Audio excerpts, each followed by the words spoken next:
पंतप्रधान नरेंद्र मोदींच्या हस्ते 8 ऑक्टोबरला उद्घाटन होणाऱ्या नवी मुंबई एअरपोर्टची एक्सक्लुझिव्ह झलक लोकशाही मराठीवर अदानी समूह आणि सिडको यांनी मिळून साकारले नवी मुंबई आंतरराष्ट्रीय विमानतळ। बिहारमध्ये 2 टप्प्यात होणार विधानसभा निवडणूक। 6 आणि 11 नोव्हेंबरला मतदान तर 14 नोव्हेंबरला होणार मतमोजणी।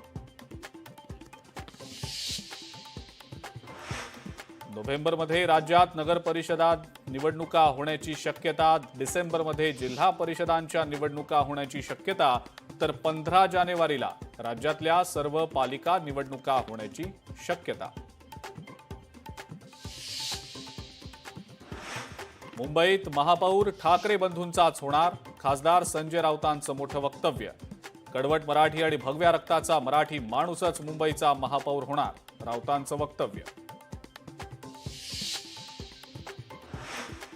ओबीसी आरक्षण संपवायला शरद पवारांनी पूर्ण ताकद लावली। नवनाथ वाघमारेंचा गंभीर आरोप तर शरद पवारांनी मराठ्यांचं वाटोळं केलं।